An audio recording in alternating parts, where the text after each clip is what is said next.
गोपीपुर गांव में ममता अपनी बेटी संध्या के साथ एक झोपड़ी में रहती थी। ममता का पति बेटी जनने के कारण उसे कई साल पहले ही छोड़कर चला गया था।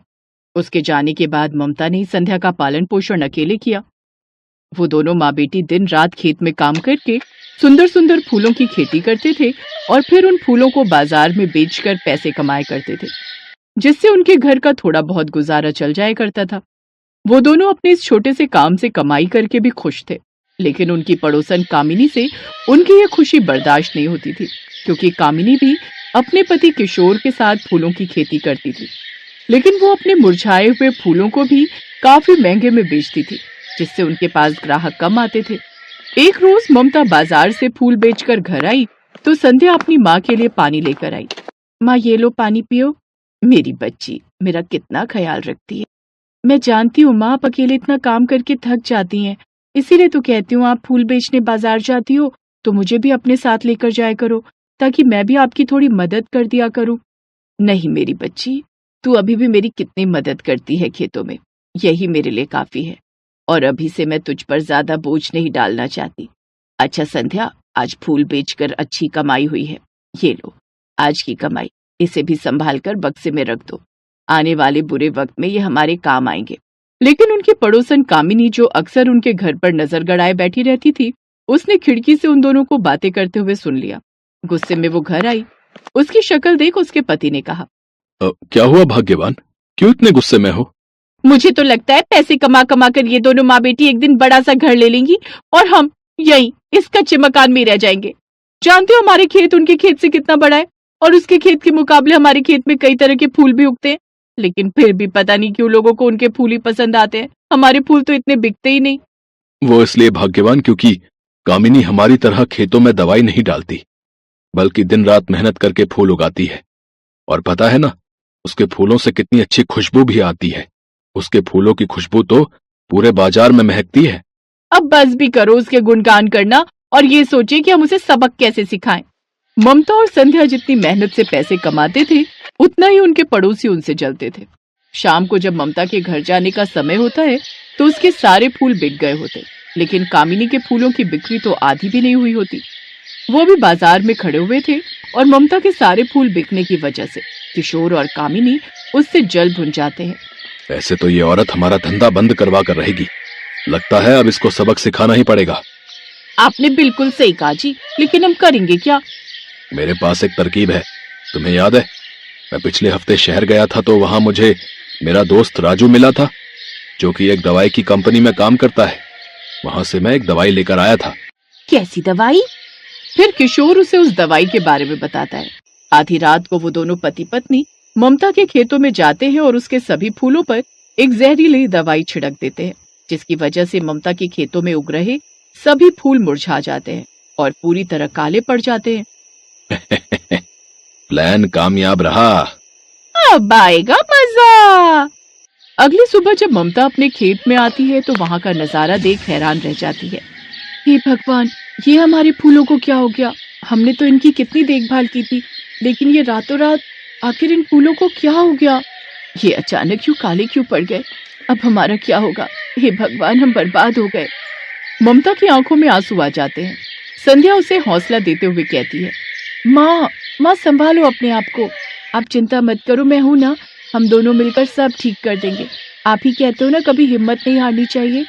अब वो दोनों फिर से वो फूल उखाड़ कर उसकी जगह नए फूलों की खेती करते हैं, लेकिन उन लोगों की इतनी मेहनत करने के बाद भी उनके खेतों में कोई फूल नहीं उगते, और ऐसे ही कई महीने और बीत जाते हैं। बेटी, मुझे लगता है अब हमारा ये खेत बंजर हो चुका है। तभी तो इतने महीने बीत गए, लेकिन अभी तक इस खेत में कोई घास तक नहीं उग रही। यही सोच सोच कर दोनों माँ बेटी बहुत ज्यादा उदास हो जाती हैं। उधर अब किशोर और कामिनी अच्छी कमाई करने लगते हैं। अब लोगों को ना चाहकर भी उनके फूल खरीदने पड़ रहे थे।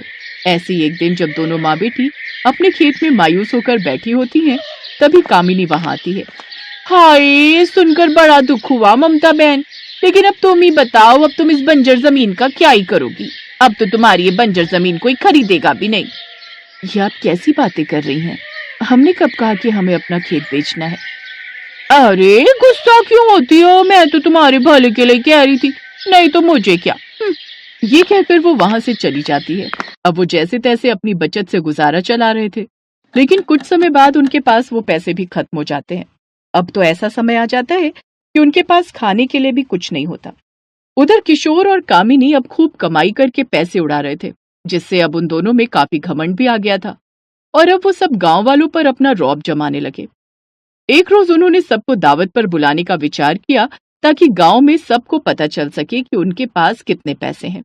साथ ही कामिनी ममता को नीचा भी दिखाना चाहती थी। इतनी बड़ी दावत करूंगी कि सब गांव वाले देखते रह जाएंगे और उस ममता को तो अब पता चलेगा कि वो कहाँ है और मैं कहाँ। 2 दिन बाद सभी गांव वाले उसके यहाँ दावत पर आते हैं, जिसमें ममता भी अपनी बेटी संध्या के साथ आती है। तुम दोनों माँ बेटी पेट भरकर खाना खा लो, फिर पता नहीं कब तुम्हें ऐसी दावत नसीब हो। और नहीं तो क्या, और कोई हमारी तरह दरिया दिल इंसान नहीं है इस पूरे गांव में। दोनों पति पत्नी के अंदर घमंड अच्छे से भर चुका था। तभी वहां एक बूढ़ी भिखारिन उसके दरवाजे पर आती है। बेटी, बहुत जोरों की भूख लगी है, कुछ खाने को दे दो। ओफो, अब ये भिखारिन कहाँ से आ गई? चल यहाँ से, यहाँ कुछ नहीं है। तुझ जैसी भिखारिनों के लिए हमने यहाँ भंडारा नहीं रखा है। चल अब जा यहाँ से। वो उस भिखारिन को धक्का दे देती है और वो नीचे गिर जाती है। ममता ये सब देख लेती है। वो अपनी थाली लेकर आती है और उस भिखारिन को दे देती है। वो बूढ़ी औरत झट से वो खाना खाती है और खाना खाते ही एक परी के रूप में बदल जाती है। ये देख संध्या और ममता हैरान रह जाते हैं। घबराओ नहीं, मैं एक परी हूँ और आज धरती लोक पर तुम सबकी परीक्षा लेने आई थी। मैं हर 3 साल में परीलोक से यहाँ आती हूँ, यहाँ के प्राणियों की परीक्षा लेने, और जो भी मुझे नेक दिल इंसान मिलता है मैं उसकी मदद करती हूँ। मैं जानती हूँ तुम अपने फूलों के खेत के बंजर हो जाने से काफी दुखी हो, लेकिन अब तुम्हारे सारे कष्ट दूर हो जाएंगे। ये लो ममता, ये जादुई फूलों के बीज है, तुम इन्हें अपने खेत में बो देना, फिर देखना चमत्कार। इतना कहकर वो परी गायब हो जाती है। फिर अपने खेत पर जाकर दोनों माँ बेटी वो बीज डाल देती हैं। अगली सुबह जब वो खेत में आती है तो वो बीज देखकर हैरान रह जाती है। उनका खेत पूरी तरह से जादुई फूलों से भर चुका था, जिसमें तरह तरह के जादुई खूबसूरत रंग बिरंगे फूल लगे हुए थे और उनमें से बेहद ही सुगंधित कमाल की खुशबू आ रही थी। तभी उन जादुई फूलों से एक आवाज आती है। सुनो ममता, अब तुम जितने चाहे फूल तोड़ सकती हो। आज के बाद ये जादुई फूल कभी खत्म नहीं होंगे और ना ही कभी मुरझाएंगे। और अगर तुम दोनों के अलावा अब कोई इस खेत की तरफ देखेगा भी तो उसको ये जादुई फूल जोर का बिजली का झटका देंगे। खासकर तुम्हारे वो पड़ोसी किशोर और कामिनी, जिन्होंने तुम्हारे खेत में पहले भी एक जहरीली दवाई का छिड़काव किया था, जिसके कारण ये खेत बंजर हो गया था। क्या ये सब उन दोनों ने? हाँ, लेकिन अब तुम चिंता मत करो। जादुई फूलों की बात सुनकर वो दोनों बहुत खुश हुए। उस दिन के बाद से उन दोनों के सारे कष्ट दूर हो जाते हैं।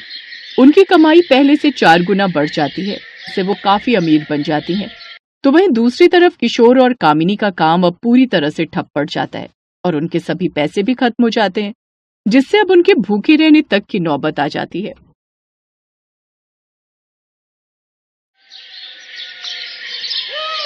रोशन अपने गांव के मुखिया के घर माली का काम करता था और उसकी पत्नी रजनी घर में रहकर सिलाई का काम करती थी। वो गांव के लोगों के कपड़े सिलती थी। दोनों पति पत्नी दिन रात मेहनत करते थे ताकि वो अपनी गृहस्थी की गाड़ी को सही से चला सके। उनके परिवार में उनकी 6 साल की बेटी रेनू और बूढ़ी बीमार माँ साथ में रहती थी। एक रोज रोशन मुखिया की हवेली से काम करके लौटता है तो रजनी उसके लिए सत्तू लेकर आती है। ये लीजिए जी, सत्तू पी लीजिए, धूप में काम करके थक चुके होंगे ना। रजनी, हम गरीबों के लिए गर्मी सर्दी बरसात कोई भी मौसम सही नहीं होता। गरीबों को तो हर मौसम में मार झेलनी ही पड़ती है। सही कहा जी। अच्छा, मैं बाजार जा रही हूँ, आज सिलाई से कुछ पैसे मिले थे, उनसे माँ जी की दवाइयाँ ले आती हूँ। रोशन को बागवानी का बड़ा शौक था। वो सेठ जी के यहाँ जो तरह तरह के फूल लगे थे उनके कुछ बीज अपनी क्यारी में लाकर बो देता है और रोज उनमें पानी देता है। कुछ दिन बाद उसकी क्यारी में बड़े ही सुंदर सुंदर फूल लगने शुरू हो जाते हैं। अरे वाह बाबा, इन फूलों से तो कितनी अच्छी महक आ रही है और ये दिखने में भी कितने सुंदर हैं। हाँ रेनू, इन फूलों में तेरे बाबा की मेहनत जो लगी हुई है।